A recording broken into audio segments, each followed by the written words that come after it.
பழங்காலத்தில் வாழ்ந்த சித்தர்கள். இந்த ஓலைச்சுவடி பழங்காலத்தில் வாழ்ந்த சித்தர்கள், முனிவர்கள், ரிஷிமார்கள், நாயன்மார்கள் அவங்களுடைய ஞான திருஷ்டின் மூலமாக சொல்லக்கூடியது. ஒவ்வொரு மனிதனுக்கும் எழுதி வைக்கப்பட்ட ஓலைச்சுவடி. இது கலாச்சாரங்கள் இல்லாமல் ஓலைச்சுவடி அனைத்து இனத்தவர்களுக்கும் கிடைக்கும். இந்த ஓலைச்சுவடியானது ஒரு மனிதனுடைய வாழ்க்கையில ஏற்படக்கூடிய எதிர்கால பலன்கள். என்னைக்கு அந்த ஓலைச்சுவடி அவங்க எடுத்து பார்க்குறாங்களோ அன்றையிலிருந்து அவங்களுடைய வாழ்நாள் முழுவதும் அந்த ஓலைச்சுவடியுடைய பலன்கள் அவங்களுக்கு வழிநடத்தக்கூடிய பலன்களாக இருக்கும்.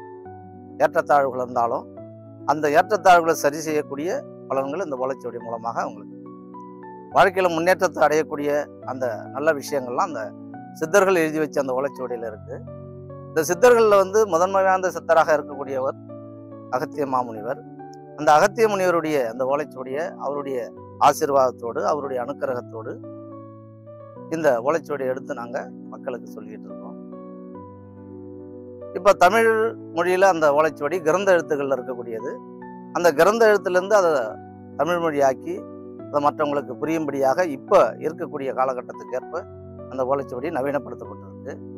இந்த ஓலைச்சுவடி மூலமாக முன்னோர்கள் இப்போ இருக்கக்கூடிய காலகட்டங்கள், அடுத்த எதிர்காலங்கள் 3 நிலைகளையும் உணரக்கூடியதாக இந்த ஓலைச்சுவடியில் அந்த மகரிஷிகள் சொல்லியிருக்காங்க.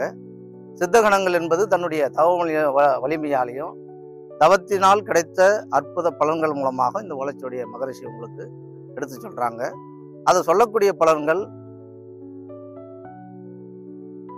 பிற்காலத்திலும் சரி, இப்போ இருக்கக்கூடிய காலத்திலும் சரி, தன்னுடைய நடைமுறைக்கு ஏற்ற பலன்களாக வந்துகிட்டு இருக்கு.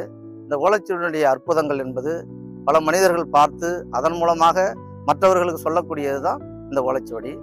அதில் வரக்கூடிய நிகழ்வுகள் ஏற்றத்தாழ்வுகள் இருந்தாலும் அதில் வரக்கூடிய அந்த தடைகள் நிவர்த்தி பண்ணக்கூடிய காலகட்டங்கள், அந்த எதிர்பார்க்கக்கூடிய பலன்கள் அனைவருக்கும் நல்ல பலன்களாகவே நடக்கக்கூடியதாக இருக்கும்.